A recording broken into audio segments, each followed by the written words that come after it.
The next step in our process is to put a temporary binding around the outside of your quilt top. This is to keep the quilt top from stretching and moving out of position while you're quilting it. After the quilt is quilted, the temporary binding will be removed, so you can use ugly fabric if you'd like. You want the temporary binding to be made out of a cotton type fabric that doesn't have a lot of stretch in it. Your quilt, as you know, is very stretchy. So this cotton binding will keep the quilt from stretching out of shape. So you can use fabric that's just 100% cotton. You don't have to wash it, and you can use up some of your ugly fabric that you might have in your stash. The temporary binding is nothing more than a 1.5 inch strip of fabric. To cut this, we grab our fabric. First thing you want to do is make sure that when you cut your fabric, it doesn't zigzag on you. So it's important to line up your fabric very well before you start cutting. We'll be cutting the strips off the selvage edge of the fabric. So what you do, here's your chunk of fabric, and we're going to fold it. So we're going to fold along the selvage edge. Remember, the selvage edge is the fuzzy edge. So the first cut you want to make is you want to cut along the selvage edge and make sure that you have a straight piece. So grab my ruler, my rotary cutter, and I'm going to move it in just a little bit. So I just cut off that selvage edge. I'm going to make sure that my edges are lined up on my bottom rule here and on my top here.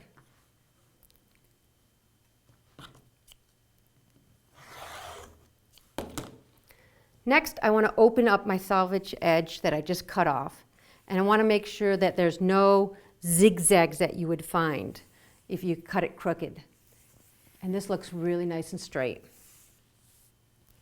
So now I need to cut 1.5 inch strips. So I simply move my ruler over, and so I have 1.5 inch free showing. And then I can just keep moving my ruler over until I have enough strips cut.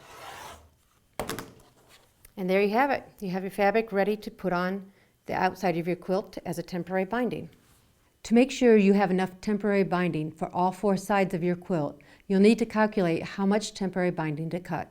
If the strips of temporary binding you cut are not long enough for the side of your quilt, you'll need to sew 2 of them together. To sew the 2 pieces of temporary binding together, use a simple straight seam.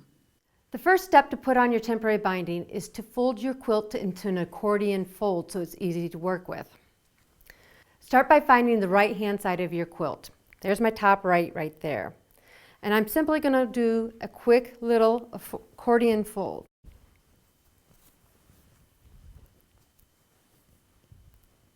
So now I have that whole side ready to sew, and I can just kind of shake off the rest and let it just rest on my table. All right, so when you sit down at your sewing machine, you'll have your quilt folded up neatly. You'll have your stack of temporary binding. When you sew, you're going to use an 1/8 inch seam. That is on the inside of your 1/4 inch presser foot. So unwind your temporary binding. I let that fall off to one side.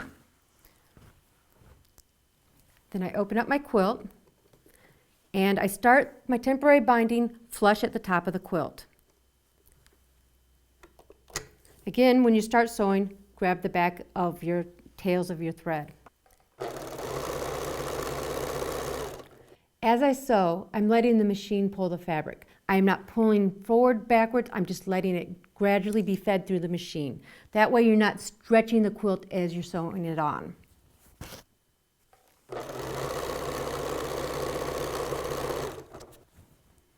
If you're wondering why I haven't measured the temporary binding in the quilt, it's because I don't measure it, I just put it on. You have to trust me, it works like this, but just don't stretch your quilt, just let it go on nice and gently and it'll be perfect. Here is a small sample that shows what your temporary binding will look like once it's finished. So here's my first seam. I opened that up. There's my second seam, third seam, and top seam. The final step with your temporary binding is to find the center of your quilt. You can do this by simply folding the quilt in half. I line up my corners and then find the center. What you'll notice when you do this is that you're on that 4-inch grid, and there's a seam and there's a seam. They match up, and when I pull my fingers over, there is the center of that block, which is the center of the quilt. So I put a little mark right there. Do the same thing on the bottom. Find the bottom of your quilt.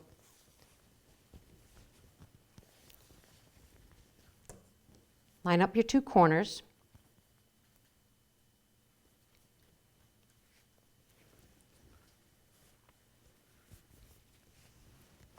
Pull across, and there's your center of your quilt. Now your quilt should be ready for long arm quilting. The only time you would not use a temporary binding is if you're going to make a blanket. In our next video, we'll talk about backing materials, what types to use, and how to prepare it.